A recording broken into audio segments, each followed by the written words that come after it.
आज हम बात करने वाले हैं अनवरी मर्डर केस की। ये कहानी शुरू होती है उत्तर प्रदेश के मथुरा जिले से। मथुरा के राया थाने इलाके में एक छोटा सा गांव पड़ता है, भंकरपुर भसेला। इसी गांव में रहता था एक आम सा परिवार। परिवार के मुखिया थे अनवर अली, उम्र 52 साल। उनका बेटा अमीर 26 साल का और अमीर की पत्नी हिना 24 साल की। घर की सास थी अनवरी, उम्र करीब 50 साल। अनवर अली की एक बेटी भी थी, अमीना, जिसका ससुराल हाथरस में था। अनवर अली और आमिर दोनों बाप बेटे नोएडा में ड्राइवरी का काम करते थे। घर पर सिर्फ अनवरी और हिना रहती थी। सब कुछ ठीक चल रहा था, कोई तकलीफ नहीं थी, कोई कमी नहीं थी। फिर आई 2 मार्च 2026 की रात। रात के करीब 11:30 बजे आमिर के फ़ोन पर एक घंटी बजी। दूसरी तरफ से हिना की आवाज़ आई, रोते हुए, कांपते हुए, जितना जल्दी हो सके घर आ जाइए। लगता है अम्मी को हार्ट अटैक आया है। उनके शरीर में कोई हलचल नहीं हो रही, लगता है सांस रुक गई है। ये सुनते ही अमीर के पैरों तले जमीन खिसक गई। उसने फौरन अपने पिता अनवर अली को बताया और उसी रात दोनों बाप बेटे वापस नोएडा से अपने गांव के लिए निकल पड़े। अगली सुबह 3 मार्च 2026 को जब दोनों घर पहुंचे, अनवरी की मौत हो चुकी थी। हिना अपनी सास की लाश के पास फूट फूट कर रो रही थी। गांव के लोग पहले ही इकट्ठा हो गए थे। हिना ने बताया कि रात की नमाज के बाद अम्मी सो गई थीं। 11:30 बजे उनके कमरे से हल्की आवाजें आईं। जब वो वहां पहुंची तो देखा कि अम्मी बेचैन थी, फिर कुछ ही पलों में एकदम से शांत पड़ गईं। अनवर अली को यकीन हो गया कि हार्ट अटैक था। किसी ने कोई सवाल नहीं उठाया, उम्र के चलते कोई शक भी नहीं हुआ। सारे रीति रिवाजों के साथ अनवरी को नहलाया गया, कफन पहनाया गया और कब्रिस्तान में दफन कर दिया गया। 3 मार्च 2026 की शाम को ही ये सब पूरा हो गया। अनवरी को दफनाने के बाद घर में अजीब सी खामोशी छा गई। बेटी अमीना, जो हाथरस में रहती थी, वो माँ की मौत की खबर सुनकर फौरन मायके पहुंच गई। दफनाने के बाद उसने सोचा कि हिना यहाँ अकेली पड़ जाएगी। अब्बू और भाई तो वैसे ही कुछ दिनों में नोएडा निकल जाएंगे। कुछ दिन तक यहीं रुकती हूँ, ये एक बेटी का फर्ज था। लेकिन ठीक तीसरे दिन ही 6 मार्च 2026 को हिना और अमीना के बीच खाना बनाने को लेकर एक जोरदार झगड़ा हो गया। झगड़ा तेज था, जिसमें गुस्से में हिना के मुंह से वो बात निकल गई जो उसे कभी बोलनी नहीं चाहिए थी। हिना ने अमीना को कहा, जितना जल्दी हो सके यहाँ से अपने ससुराल चली जाओ, वरना जिस तरह से मैंने तुम्हारी अम्मी को मारा है उसी तरीके से तुम्हारी भी जान ले लूंगी। अमीना एक पल के लिए जम गई। क्या उसकी अम्मी की मौत कुदरती नहीं थी? क्या खुद उसकी भाभी ने उसकी अम्मी को मारा है? कांपते हुए हाथों के साथ अमीना ने ये बात अपने अब्बू और भाई को बताई। आमिर ने सीधा हिना से पूछताछ करी तो हिना ने कहा कि मेरे मुंह से गुस्से में निकल गया था। आमिर को अपनी पत्नी पर यकीन था, उसे लगा गुस्से में बोल दिया होगा, लेकिन अनवर अली का दिल मानने को तैयार नहीं था। अनवरी को कोई बीमारी नहीं थी, कोई तकलीफ नहीं थी, रोजे रख रही थी, तो अचानक हार्ट अटैक कैसे? एक बार फिर से अनवर अली ने हिना से सीधा पूछा। हिना ने आराम से कहा, गुस्से में ये बात निकल गई, पर असल में मैंने ऐसा कुछ नहीं किया है। लेकिन अनवर अली का शक धीरे धीरे करके यकीन में बदल रहा था। तो 2 दिन बाद 8 मार्च 2026 को अनवर अली ने राया थाने पहुंचकर पुलिस से पूरी बात बताई और हिना के खिलाफ अनवर अली की हत्या का इल्जाम लगाते हुए एफआईआर दर्ज करवा दी। अब पुलिस के सामने बड़ी मुश्किल थी। ना कोई गवाह, ना कोई हथियार और लाश पहले से कब्रिस्तान में दफन थी। पुलिस ने कोर्ट का दरवाजा खटखटाया। इजाजत मांगी गई कि अनवरी की दफन लाश को बाहर निकाला जाए और पोस्टमार्टम करवाया जाए। कोर्ट ने इजाजत दे दी। फिर 10 मार्च 2026 को पुलिस उस कब्रिस्तान पहुंची। जमीन खुदवाई गई, अनवरी की लाश बाहर निकाली गई और फौरन पोस्टमार्टम के लिए भेज दी गई। जब रिपोर्ट आई तो उसने पूरी दास्तान बदल दी। रिपोर्ट में साफ लिखा था, अनवरी की मौत कुदरती नहीं थी, जैसे कोई बीमारी या हार्ट अटैक, बल्कि उसका दम घोटा गया था। किसी चीज से उसका मुंह पूरी ताकत से बंद किया गया था, जिससे गर्दन पर दबाव पड़ा, जिसकी वजह से गर्दन की हड्डियां तक टूट गई थीं। ये एक सीधा सीधा मर्डर था, उसी दिन पुलिस ने हिना को गिरफ्तार कर लिया। पूछताछ में जब पोस्टमार्टम रिपोर्ट सामने रखी गई, हिना का हौसला टूट गया और उसने सच उगलना शुरू कर दिया। हिना ने माना कि उसने अपनी सास को मारा और साथ में ये भी बताया कि वो इस काम में अकेली नहीं थी। पड़ोस में रहने वाला आमिर का चचेरा भाई आदिल, वो भी उस रात वहां था। पुलिस ने आदिल को भी फौरन हिरासत में ले लिया। अब सवाल था, आखिर ऐसा किया क्यों? साल 2020 में आमिर ने हिना से निकाह किया था।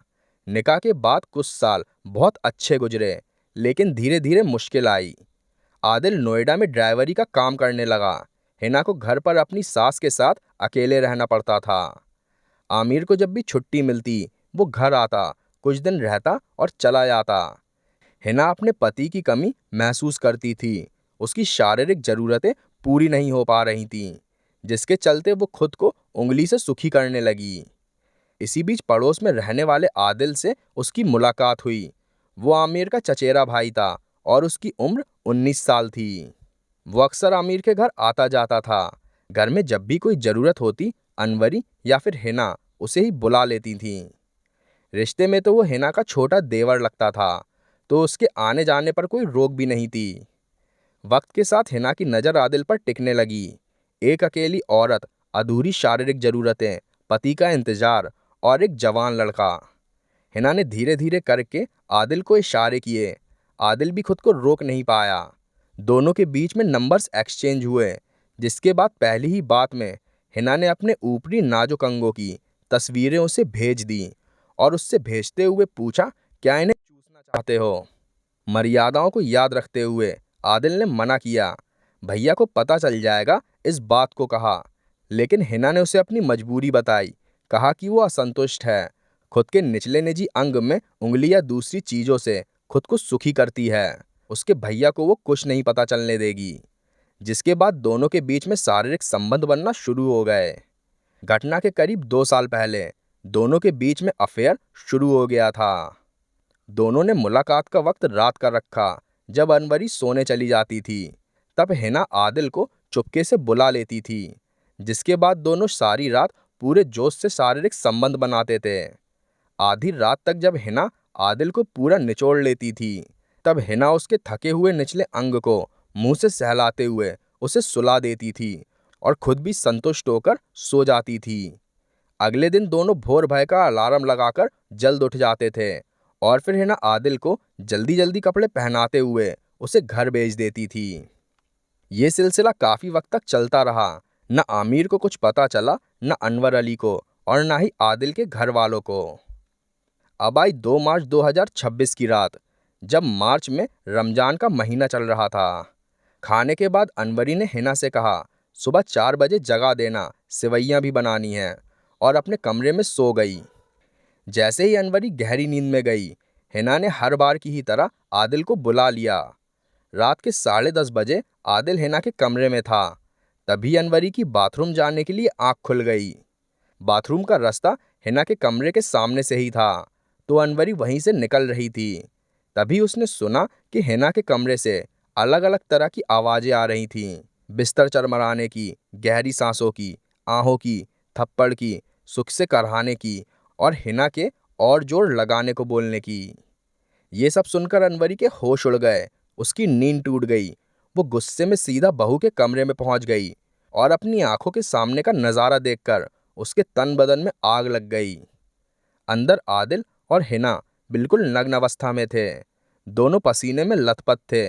आदिल ने हिना का एक हाथ से जोरों से गला पकड़ रखा था, दूसरे हाथ से वो उसके निचले निजी अंग को सहला रहा था।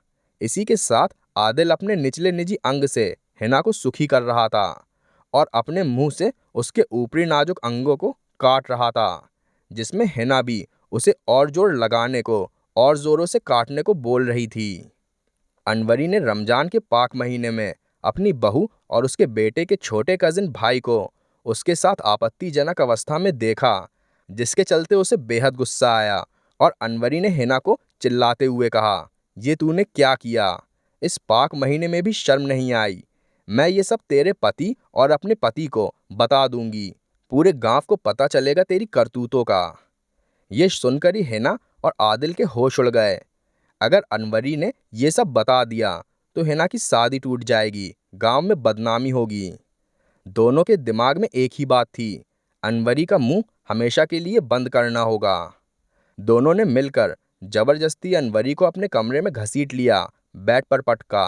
हिना ने सास के दोनों पैर पकड़ लिए और आदिल ने तकिया उठाकर अनवरी का मुंह और गला पूरी ताकत से दबा दिया, जिसके चलते उसकी बूढ़ी हड्डियां उसकी ताकत झेल नहीं पाई और उसके गले की हड्डियां टूट गईं।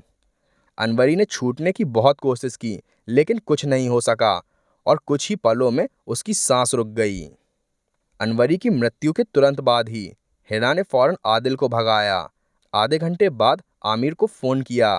रोते हुए घबराते हुए कहा, अम्मी को हार्ट अटैक आया है, जितना जल्दी हो सके घर आ जाइए। सुबह होने पर हिना सास के कमरे में पहुंची, लाश के पास बैठ गई और फूट फूट कर रोने की एक्टिंग शुरू कर दी। जब अनवर अली और आमिर घर पहुंचे, सब कुछ सेट था।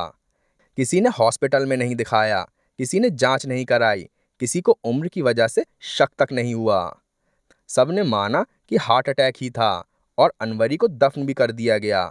ये एक परफेक्ट क्राइम था। अगर 6 मार्च को खाने के झगड़े में हिना ने काबू ना खोया होता और गुस्से में ये सच नहीं उगला होता, तो ये सच कभी सामने ही नहीं आता। इसी के साथ पुलिस ने अपनी इन्वेस्टिगेशन खत्म कर ली। दोनों पर हत्या से जुड़ी हुई धाराएं चार्जशीट में लगाई गईं। अभी अप्रैल 2026 की बात करें तो केस की अभी भी चार्जशीट बन रही है और मामला कोर्ट में जाने वाला है। तो दोस्तों, इस घटना को बताने का मकसद किसी को तकलीफ पहुंचाना नहीं, बल्कि आप सबको सावधान करना है, ताकि आपके साथ या आपके किसी करीबी के साथ कभी भी ऐसा कुछ ना हो। आपके क्या विचार हैं इस केस के बारे में, हमें कमेंट करके बताइए। अगर आपको हमारी ये मेहनत पसंद आई हो तो वीडियो को लाइक करिए, शेयर करिए और चैनल को सब्सक्राइब करना ना भूलिए। धन्यवाद।